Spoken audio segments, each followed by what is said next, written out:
이는 하나님의 영광의 광채시요 그 본체의 형상이시라. 그의 능력의 말씀으로 만물을 붙드시며 죄를 정결하게 하는 일을 하시고 높은 곳에 계신 지극히 크신 이의 우편에 앉으셨느니라. 아멘. 이는 하나님의 영광의 광채시요 그 본체의 형상이시라. 1절에 옛적과 지금 구약시대와 예수님 오신 시대, 그리고 신약 구약의 선지자들이 할 수 있었던 일들, 그들이 나타냈던 계시의 능력과 범위, 깊이를 말하고, 거기에 대비해서 예수님은 얼마나 완벽한 계시요 얼마나 온전한 계신지 그것을 알려주었습니다. 다른 서신서들과 달리 인사말이 없이 바로 예수님 누군가를 이야기하는데, 구속주 예수님을 먼저 이야기하지 아니하고 결국은 그 이야기를 하고 싶어 하는데도 불구하고 그 이야기를 먼저 하지 아니하고 2절에는 이 완전한 계시인 예수님이 바로 하나님 자신으로서 천지 만물을 지으시고 상속자가 되실 수 있는 권한을 가신 하나님이시다, 이야기가 있습니다. 그러니까 2절부터는 그가 누구냐를 이야기하는데, 이 완벽한 계시자인 하나님의 아들이 누구냐를 이야기하는데, 먼저 창조주이신 하나님, 근원적인 원래부터 계신 하나님, 모든 것의 근원이신 하나님을 이야기하면서 아들이 곧 아버지와 일치한다, 완벽하게 일치한 같은 분이다, 이 이야기를 했습니다. 그리고 3절에 보시면 오늘 읽은 이 말씀에 만유의 상속자가 되신 이분이 누구냐 하고 또 설명하는데, 이는 하나님의 영광의 광채시오. 우리가 요한복음 1장 14절에 보면 말씀이 육신이 되어 우리 가운데 거하시며 우리가 그의 영광을 보니 아버지의 독생자의 영광이요 은혜와 진리가 충만하더라 그랬어요. 영광은 하나님의 본성입니다. 가장 하나님다운 모습입니다. 우리가 모든 일을 할 때 하나님께 영광 그러죠. 광채는 빛이죠. 빛을 반사하는 게 아니고, 이 광채라는 말은 빛 자체라는 얘기입니다. 빛을 주는 자고요. 빛은 또한 생명이죠. 생명을 주는 자 누구겠습니까? 하나님 아버지, 그분입니다. 같다 그 말입니다. 누가 이 하나님의 본성과 그 빛 자체를 드러내고 발산해서 하나님을 보여줄 수 있겠습니까? 디모데전서 6장 16절에 오직 그에게만 죽지 아니함이 있고 가까이 가지 못할 빛에 거하시고 어떤 사람도 보지 못하였고 그랬어요. 이런 분이 하나님이에요. 그런데 어떤 사람도 보지 못하고 가까이 가면 죽어올 수밖에 없는 이 빛이신 그 하나님을 누가 보여준단 말입니까? 누가 볼 수 있겠습니까? 우리가 어떻게 직접 볼 수 있겠습니까? 다만 하나님이 자기를 우리가 볼 수 있는 형상으로 드러내 주실 때만 볼 수 있습니다. 예수님입니다. 어떻게 그렇게 하셨냐? 본래 하나님을 본 사람이 없으되 아버지 품속에 있는 독생하신 하나님이 나타내셨느니라. 요한복음 1장 18절입니다. 아버지의 독생자의 영광이요 은혜와 진리가 충만하더라. 디모데전서 말씀같이 이거는 볼 수 없는 것인데 어떻게 볼 수 있게 되었냐 했더니, 사람의 몸을 입으시고 독생자로서 하나님 자신이 나타내 주셨기 때문에 우리가 볼 수 있다 그랬어요. 이거를 성경에서는 경건의 큰 비밀이라고 그럽니다. 비밀. 하나님 앞에, 그러니까 모순이잖아요. 하나님 앞에 가면 죽어요. 보면은 죽어요. 볼 수가 없어요. 보지 못할 빛이라고 했어요. 세상에 빛인데 어떻게 보지 못할 수가 있을까요? 어둠도 아니고. 그분이 하나님이에요. 그런데 우리가 지금 봤단 말이에요. 어떻게 해요? 그분이 우리가 볼 수 있도록 나타내 주셨기 때문에. 그러니까 누가 모양을 흉내낼 수 있는 게 아니고 그분 자신이 그렇게 우리가 볼 수 있게 나타내 줄 수 있는 거예요. 제3자가 저걸 못 보지, 그러면 내가 볼 수 있는 수준으로 만들어 줄게 하고 비스듬하게 만들었고 자 이거야 이렇게 나타낼 수 있는 게 아니고 본인이 우리가 볼 수 있게 바꿔줄 수 있는 거예요. 그러니까 낮춰준 거죠. 그런데 낮춰졌다고 해가지고 그 영광을 볼 수 있고 광채를 볼 수 있다고 해가지고 뭔가 신성이 약해졌거나 신성의 능력이 감소됐거나 그런 건 아닙니다. 그대로 갖고 있는데 우리가 볼 수 있게 해준 거예요. 볼 수 있는 빛으로 나타내 주신 거예요. 그래서 본체 그러죠. 가장 근본적인 실체요 본질입니다. 본질. 좀 표현이 그렇지만은 정확하게 맞지는 않아요. 그런데 이해를 돕기 위해서 여러분 그 화장품 중에 에센스라고 있죠. 에센스. 담배도 에센은 뭐이다. 에센스.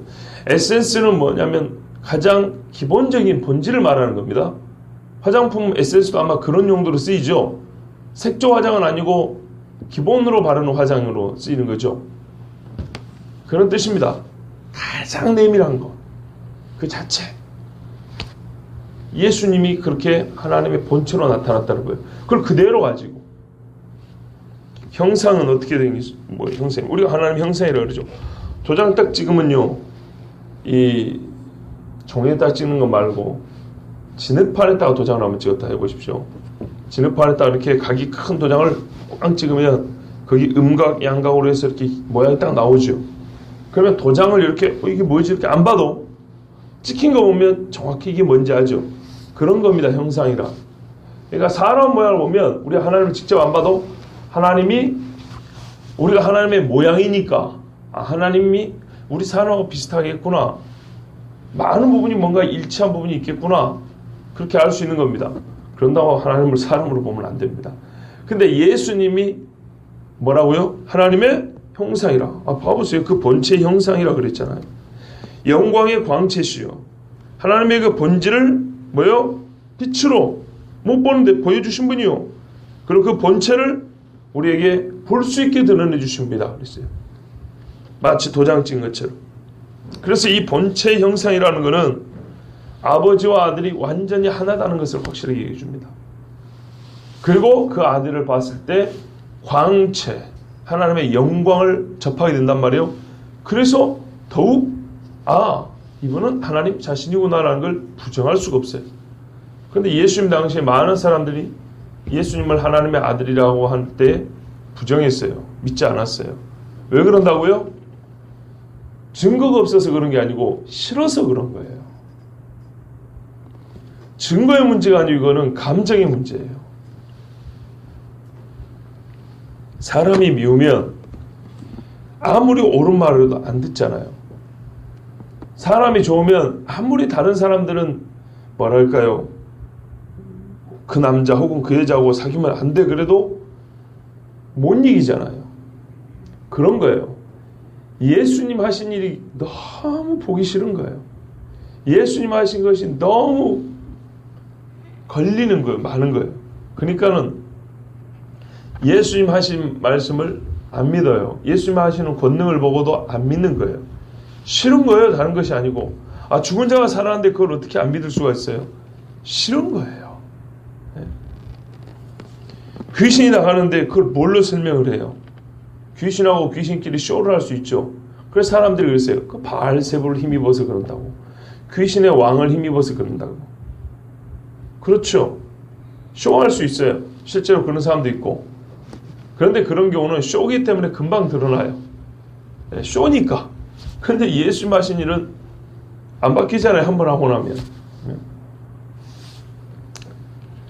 자, 그 중에 이 세상의 신이 믿지 아니하는 자들의 마음을 혼미하게 하여 그리스도의 영광의 복음의 광채가 비치지 못하게 함이니 그리스도는 하나님의 형상이라. 고린도후서 4장 4절에 똑같이 반복이 되어 있어요. 그러면 히브리서 누가 썼다고요? 바울이요. 네? 아무리 첫 시간에 얘기했어요. 아주 중요한 몇 가지, 한 10가지 가까운 증거를 얘기했는데 다른 바울 서신과 비교해보면 같은 바울의 용어, 바울의 그 신학 혹은 글 서술의 흐름이 나타나요. 고린도 후서에 그 중에 이 세상의 신이 귀신이죠. 믿지 아니하는 자들의 마음을 혼미하게 하여. 이유는 그겁니다. 마음을 안 놔줍니다. 딱 붙잡아가지고 마귀가 하나님을 향하여 갖고 있는 감정, 그거를 느끼게 합니다. 마귀가 하나님을 향하여 갖고 있는 지식을 갖게 해주지 않습니다. 마귀가 하나님 한 분인가 안다니까요. 지옥에 있는 것도 알고 천국에 있는 것도 알아요. 그 지식을 가르쳐 주지는 않습니다. 그러면은 마귀를 안 믿고 하나님 말씀을 믿거든요. 지식을 가르쳐 준 게 아니고 하나님을 향한 마귀의 감정만 딱 집어넣어 줍니다. 마음을 혼미하게 하여 어지럽게 하죠. 마귀가 갖고 있는 본성입니다. 이런 거는 그것만 넣어줘요. 그리스도의 영광의 복음의 광채가 비치지 못하게 하면, 이게 빛이 막는다고 안 비춰지는 겁니까? 비추는 것인데 그 마음까지 들어오지 못하게 한다는 얘기죠. 어떻게 해요? 혼미하니까. 마음이 혼미하니까. 그리스도는 하나님의 형상이니라 하고 결론을 딱 내렸어요. 너희들이 아무리 마음을 혼미하게 해서 그리스도의 말씀을 받지 않더라도, 그 빛을 받지 않더라도 부정할 수 없는 사실이라는 거예요. 부정의 대가만 제가 치르는 거예요. 그래서 이 세상 신이 사로잡고 있는 마음들은 그 심령이 혼미해요. 하나님 말씀 들으면 들을수록 복잡하고 어지러워요. 그러나 오늘 믿는 우리에게는, 믿는 히브리인들에게는 구약과 더불어서 성령의 조명하심, 마귀 새끼의 혼미하게 한 마음이 아니라 성령의 비추심, 그죠? 이걸 조명을 하죠. 빛이 쫙 비치니까 얼마나 이 예수님이 누군지 정확하게 알 수 있는지 모릅니다. 하나님의 영광을 보여주시고 하나님 자신이셨던 예수님, 또 그리고 지금도 하나님 자신이신 예수님. 자, 이 하나님이신 예수님이 이 땅에서 무슨 일을 하셨습니까? 과거형이죠. 원래 하나님이시니까 무슨 일을 하셨고 하고 계신지요. 그는 하나님이기 때문에 하나님으로서의 일을 합니다. 이거 참 중요합니다. 왜 예수님 이야기를 하냐면, 예수님을 이런 분이라고 소개를 하냐면, 실제로 예수님이 하신 일은 인간으로서 할 수 없는 일이고요, 오직 하나님만 할 수 있는 일이에요. 그런데 우리 눈앞에 보이는 이는 육체를 가지고 오신 나사렛 예수란 말이에요. 그렇기 때문에 이 나사렛 예수가 한 일을 사람들은 그저 사람이 할 수 있는 일 정도로 생각할 수 있지만 아니라는 거죠. 보이기에는 사람이지만 그분은 하나님이었다는 거예요. 그러므로 이분이 하신 일을 사람의 일로 생각하지 말고 판단하지 말라는 거예요. 첫 번째, 모든 만물보다 먼저 존재하시고 자기 안에서 만물을 창조하셨죠. 이게 하나님이 하신 일이지 사람이 할 일입니까? 오늘 말씀해 보세요. 그의 능력의 말씀으로 만물을 붙드시며, 우리가 이미 읽은 골로새 1장 17절에도 뭐라고 그랬습니까? 15절 17절에 그는 보이지 아니하는 하나님의 형상이시요 모든 피조물보다 먼저 나신 이시니 또한 그가 만물보다 먼저 계시고 만물이 그 안에 함께 섰느니라. 보세요. 또 다른 바울을 쓰신 골로새서, 우리 몇 달 전에 읽었던 골로새서에도 히브리서 말씀과 똑같이 얘기하잖아요. 하나님께서 세상을 지으시는 이 엄청난 일을 사람에게 맡기신 적이 있습니까? 사람은 만물 중에 하나로 만들어진 것이지, 아무리 시편 8편에 사람을 영광과 존귀로 만드시고 하나님보다 조금 못하게 하시고 뭐 해로에 다니는 것과 공주에서 땅의 짐승을 맡기셨다, 그거는 만들어 놓은 것들을 맡기신 것이지 그것들을 만드는 게 아니에요, 사람이. 그죠? 자기보다 오히려 먼저 만들어진 것들을 관리하고 다스리는 것이지, 인간을 먼저 만든 다음에 아무것도 없는 상태에서 이제 네가 함께 살 거야, 네가 만들어! 지팡이를 준 게 아니란 말입니다. 모세에게 준 지팡이도 있는 바다를 가르란 것이지 네가 바다를 만들고 땅을 만들어 온 게 아니에요. 하나님이 창조하신 후에 다스리라 하셨지 창조를 인간에게 맡기지 않았습니다. 이건 하나님이 하십니다. 만약 인간 보고 만들어 했으면 엉망진창으로 만들었을 겁니다. 만물은요, 말씀으로 만물을 붙드신다 그랬죠. 그저 물건만 말하는 게 아니고 사건도 포함합니다. 여러분, 세상이든 만물은 멈춰있거나 죽어있는 게 아니죠. 서로 관계하고 움직이고 살고 죽고 역사하고, 그렇죠. 이 모든 것은 만물은 곧 역사를 만들어냅니다. 이 피아노가 순천에 또 올라왔습니다. 이 피아노가 있음으로 말미암아 역사가 많이 바뀌었죠. 안 그런가요? 물론 사람 때문에 바뀌죠. 저와 이 사람이 우리 교회로 왔기 때문에 이 피아노도 올라오게 된 거죠. 그러나 우리가 여기 있는 거하고 이 피아노가 여기 올라온 것은 상관관계가 있잖아요. 그죠? 세상에 모든 존재하는 것, 생명이 있는 것이든 생명이 없는 것이든 간에 이 모든 것은요, 사건을 만들어냅니다. 그죠? 네, 사건입니다. 사물은 곧 사건화가 됩니다. 만물을 붙드신다는 것은 세상에 있는 모든 있는 것과 존재하는 일들을 우리 예수님이 붙드신다는 거예요. 이 붙드신다는 것은 움직이지 못하게 콘크리트처럼 혹은 철근처럼 이렇게 꽉 잡고 있다는 얘기가 아니고요. 힘으로 붙든다는 게 벌써 힘이 느껴지죠. 그죠? 얘가 움직이고 싶겠죠. 뭐 이해하기 쉽습니다. 이것만 봐도. 야는 바람으로 움직이고 싶어요. 못 움직이 잡아요. 누구 힘이 더 세죠? 바람이 세요? 잡는 힘이 더 세요? 손이 더 세죠? 그 말입니다. 하나님 자신의 능력으로 하나님의 뜻을 그 능력으로 행하신다는 거예요. 나는 얘를 못 움직이게 하고 싶어.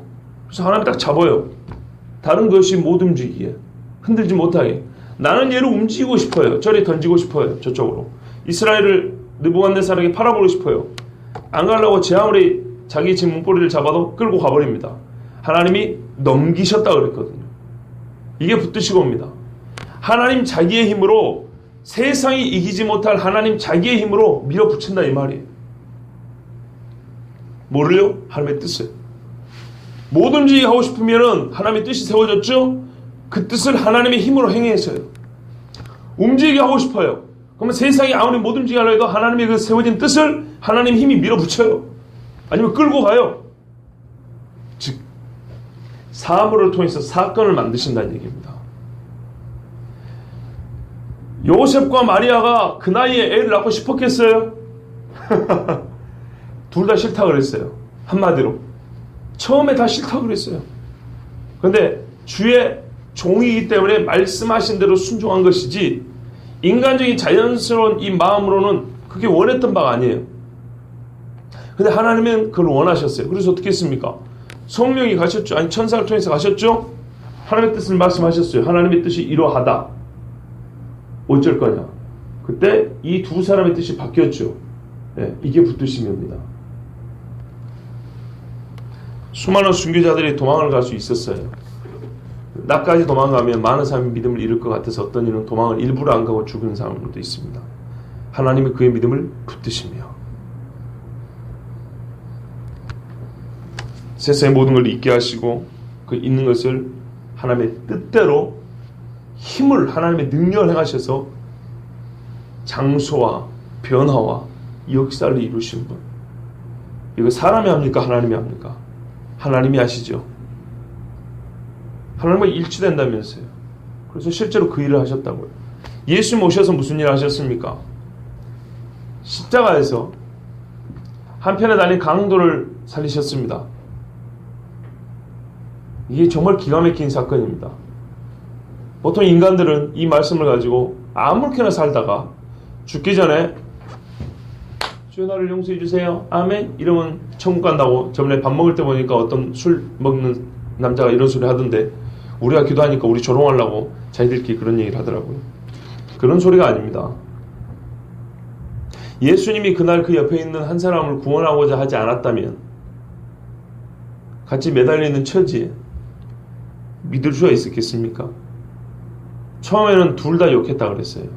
성경에 분명히 그 양편에 달린 강도들도 예수님을 조롱하고 저주하고 욕했다 그랬어요. 그런데 그 몇 시간 사이에 변한 거예요. 예수님은 딱 거기서 7마디밖에 안 했어요. 그것도 끄트머리 목마르다. 아버지가 내 영으로 아버지께 맡기나이다. 소리 지르시고. 그리고 네가 나와 함께 낙원에 있으라. 빼면은 이 사람이 회심하기까지 3마디 많아야 4마디 들은 거예요. 7마디 중에 그 사람과 직접 관계가 그 뒤에 거 빼면 이 사람이 듣고 믿을 만한 이야기는 그 앞에 3마디나 4마디밖에 안 된 거예요. 그거 듣고 마음을 돌이킨 사람이에요. 그 가능한 이야기입니까? 누구의 힘으로 가능할까요? 하나님의 힘으로. 봐보세요. 그러니까 무지막지하잖아요. 예수님 봐보세요. 주여. 저는 이게 웃겨서 그런 게 아니고 믿지 못하는 사람들이 이상해서 그런 거예요. 매달려 갖고 있는데도 얼마나 강력한 힘을 행사하는지 보세요. 안 그렇습니까? 매달려 갖고 피를 질질 흘리고 생명이 끊어져 가면서도 한 사람을 여지없이 구원해 버리잖아요. 그러지 않습니까?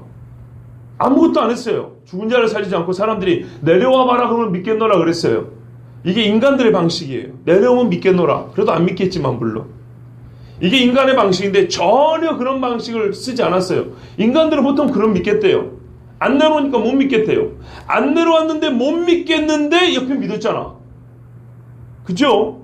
이거 어떻게 설명할 거예요?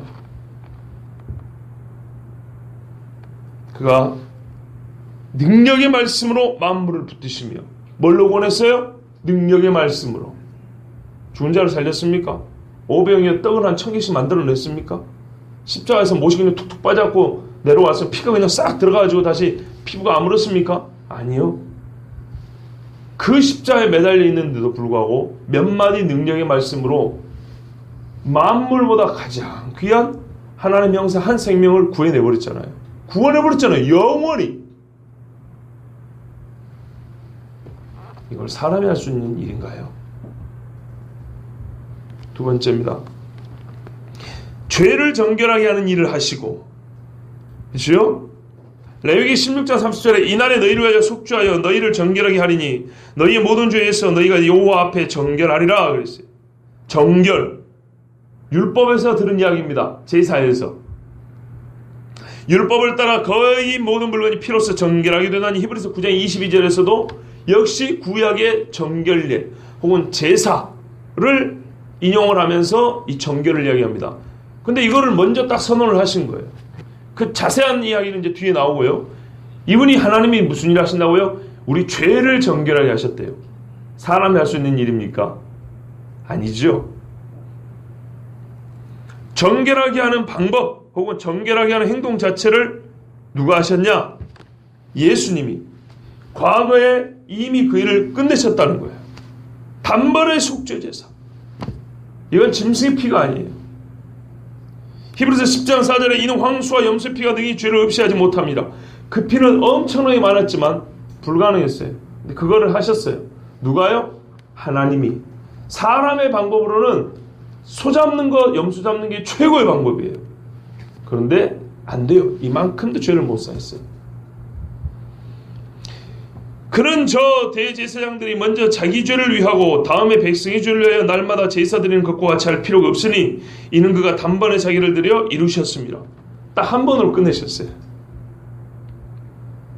염소와 황소의 피와 및 암송아지의 죄를 부정한 자에게 뿌려 그 육체를 정결하게 하여 거룩하게 하거든 하물며 영원하신 성령으로 말미암아 흠없는 자기를 하나님께 드린 그리스도의 피가 어찌 너희 양심을 죽은 행실에서 깨끗하게 하고 살아계신 하나님을 섬기하지 못하겠느냐. 아멘. 그 육체를 정결하게 한다 그랬어요.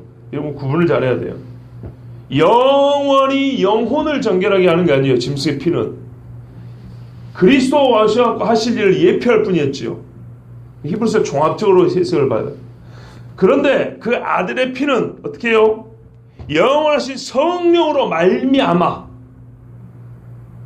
흠없는 자기의 피, 그리스도의 피기 때문에 뭘 바꿔요? 육체를 깨끗하게 하는 게 아니라 양심을 죽은 행실에서 깨끗하게 한대요. 그리고 하나님을 살아계신 하나님을 섬기게 한다 그랬어요. 엄청난 능력이죠. 이게 죄를 정결하게 하는 겁니다. 이건 사람이 할 수 있는 게 아닙니다. 그리고 이 피가 무슨 일을 했습니까? 교회를 샀습니다. 우리 교회 땅값 얼마 들었는지 모르지만 뭐 10억, 20억이 아니고 예수님의 피가 교회를 샀습니다. 사도 바울이 예루살렘에 자기가 잡힐 줄 알면서도 마지막 예루살렘으로 갑니다. 그때 많은 제자와 믿음의 동료들이 와서 선생님 가면 안 됩니다. 체포되고 당신 큰일 당할 겁니다. 그러지만 바울이 끝까지 가려고 고집을 부리니까 많은 믿음의 사람들이 울면서 다시는 그 얼굴을 못 볼 줄 알고 울면서 기도하고 바울을 보냅니다. 그 중에 한 장면이 사도행전 20장 28절에 나와 있습니다. 밀레도라는 항구에 잠시 들렸는데 바울이 미리 기별하여 에베소 교회의 장로님들이 옵니다. 감독이라고 부르죠. 요한계시록에 에베소라고 기록이 되어 있고 사도 요한이 마지막 말년에 에베소 교회에서 살겠다고도 우리가 전해지죠. 유명한 교회입니다. 에베소 교회. 거리가 좀 있지만 사도 바울이 들린다는 소식을 듣고 그 교회 장로님들이 부지런히 달려왔어요. 시간 맞춰서. 그리고 그 항구에서 바울과 같이 기도하고 울면서 서로 작별 인사를 합니다. 그때 바울이 이 장로님들에게 한마디 합니다. 여러분은 자기를 위하여 또는 온 양떼를 위하여 삼가라 그랬어요. 감독의 직분을 받은 자신을 위하여 그리고 교회 성도들을 위하여 특히 삼가는 삶을 살아야 된다 그랬어요. 마치 지금 자기가 그러는 것처럼 말이죠.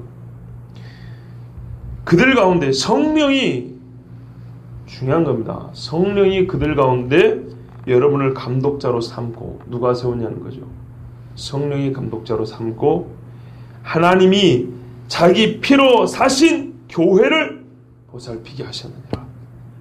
뭘요?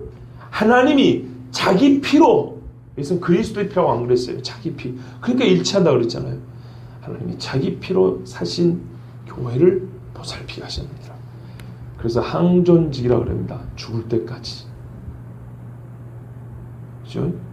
우리 하나님 앞에 받은 직분을 정말로 귀히 여겨야 돼요. 요즘에 그 직분을 자기 유익을 위해서 쓰거나 너무 가볍게 여기는 분들 보면, 짐을 지지 않으려고 도망가고 하는 분들을 보면 너무 마음이 아파요.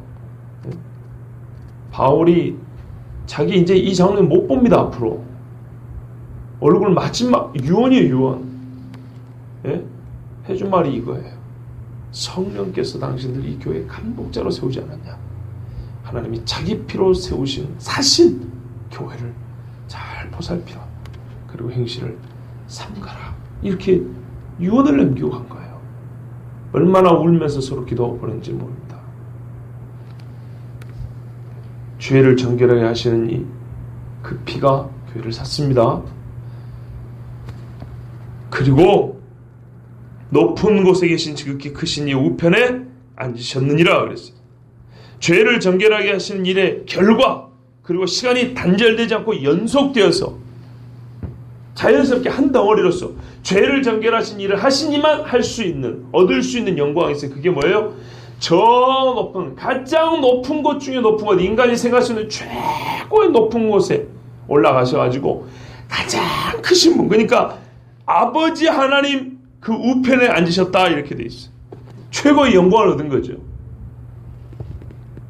지금 우리가 하는 말의 요점은 이러한 대제사장이 우리에게 있다는 것이라. 그는 하늘에서 지극히 크신 이의 보좌 우편에 앉으셨으니 오직 그리스도는 죄를 위하여 한 영원한 제사를 들으시고 하나님 우편에 앉으사 그랬어요. 이게 8장에 가면 나와 있습니다. 가장 높은 자리, 최고의 자리, 성부 하나님 우편에. 이거는 뭐예요? 그 우편은요, 단순히 의자를 차지해서 앉았다는 게 아니고 권위를 입었다는 거죠. 영광을 입었다는 겁니다. 오른쪽, 즉 최고의 권위에 앉으셨다는 얘기입니다. 그 하나님 보좌 우편에 앉으셨으므로 우리가 구원에 관하여 걱정할 일이 무엇입니까? 걱정하지 마세요. 구원에 관해서는. 만약 실패한 사회였다면 하나님이, 아니 예수님이 하늘에 오르실 수 있었을까요? 만약에 부족한 피 흘림이었다면 하나님 우편에 앉으실 수 있었을까요?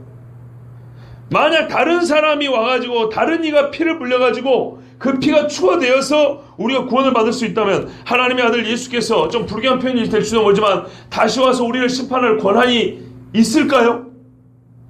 없겠죠. 그런데 저 짓거리 하고 그 짓거리 하고 있잖아요. 저 동네에서. 연옥이 왜 필요가 있습니까? 예수님의 피가 부족해서 그 불에서 한 100년, 200년, 1000년 정도 끄실러 야지 죄가 없어진다는 거 아닙니까? 땅에 사는 인간들이 온라인으로 계좌 이체하고 공로를 쏴줘야 그 통장이 차야 승격 천국으로 올라간다는 얘기 아닙니까? 백날 천날 해보라 그랬어요. 그게 가능한 이야기인가? 근데 기본 전제가 뭐냐고요? 아주 못된 기본 전제. 예수님의 피가 부족하다는 거예요. 나 같은 하찮은 놈을 구원하기에 예수님의 그 고귀한 피가 부족하다는 게 이게 전제입니다. 이게 신앙입니까? 만약에 부족했다면 어떻게 하나님 우편에 앉으시냐고요. 다른 데도 그 우편에 온전한 그 영광의 자리에 어떻게 앉느냐 말이에요. 완전한 그 권능의 자리에 어떻게 앉으시냐 말이에요. 여러분, 높이 계신 크신 그 존엄하신 하나님 우편에 앉으셨어요. 그러므로 결론입니다. 구원에 관해서는 걱정하지 마세요. 예? 예수님의 말씀을 믿고 구원을 얻었다. 이 믿음 이거는 흔들릴 필요가 없는 거예요. 우리 죄는 영원히 속죄되었습니다. 이로써 우리는 1장 3절부터 1절부터 3절까지 전통적으로 메시아 예수를 가리키는 삼중직 선지자요. 그죠? 1절에 나왔죠. 그리고 제사장이요. 그리고 마지막 왕이신 삼중직을 이거는 그냥 사람이 만드는 게 아니라 성경을 통해서 우리가 정리해낸 교리예요. 그리스도의 삼중직이란 것. 히브리서가 이거를 먼저 확실하게 못 박아놓고 시작을 합니다. 한 가지만 더 말씀드리겠습니다. 여러분, 성막에는 의자가 없다는 거 아십니까? 성막 여러 가지 기물들을 많이 만들었죠. 상당히 많이 만들었습니다. 우리가 제사장들이 거기서 제물을 바치고 제사장의 몫으로 주어진 것들을 어디서 먹었다 그랬죠? 성막 어디 한편에 앉아서 먹었다 그랬어요. 그때 제가 묘사하기에 이렇게 묘사했죠. 땅바닥에 쪼그려 앉아가지고 주저앉아죠. 땅바닥에 자리 펴고 앉아서 먹는 식으로 묘사를 했지 의자 펴놓고 거기에 앉아가지고 먹는 식으로 묘사한 적 한 번도 없습니다. 그죠? 근데 예수님 어디 계시다고요? 보좌 우편에 앉으셨다고요. 이게 무슨 차이인지 아십니까? 성막의 제사는 절대 완결되지 않는다는 말입니다. 의자에 앉는다는 말은 쉰다는 뜻입니다. 상징적으로 가르쳐 준 겁니다. 성막에서 행하는 일은 절대 완성되지 않아서 결코 쉴 수 있는 일이 아니다. 온전한 쉼이 안식 오기까지. 그래서 히브리서 4장에 안식이 할 때가 아직 남아있다 그랬죠. 그죠? 안식할 때가 남았는데 예수님이 오셔야 되는 거예요. 예수님이 안식하셔야 그를 믿는 자들이 안식을 하는 거예요. 데살로니가후서 1장처럼. 성도에게는 안식으로 갚으신다 그랬잖아요. 그러나 이게 그래서 예표라는 거예요. 구약의 제사장들은 절대 그 일을 안식을 얻을 수 있는 일이 아니고 그래서 본인들도 안식하지 못하고 끊임없이 제사를 드리지만 끊임없는 이 피 흘림이 있었어도 절대로 이 피 흘림으로 통해서는 인간의 죄사함이 종결되지 않아요. 완성되지 않아요. 그래서 앉을 수가 없어요. 그러나 예수님은 딱 한 번으로 우리의 죄를 정결하게 하시고 하늘에 오르셔서 앉으셨어요. 끝났다 이 말입니다. 완전하게 미완성으로 끝난 것이 아니라 완벽하고 완전하게 끝내신 사역이 바로 우리를 위한 속죄 사역이었어요. 여러분, 이분이 예수님 하나님의 아들입니다. 그러니 이 큰 구원을 절대 등한히 여기면 안 되겠지요. 예, 이 큰 구원을 감사하시고 귀히 여기시고 오늘도 우리가 구원을 얻은 자로서 정말 하나님 앞에 입을 열어 찬송하면서 영광 돌리시기 바랍니다. 기도하겠습니다.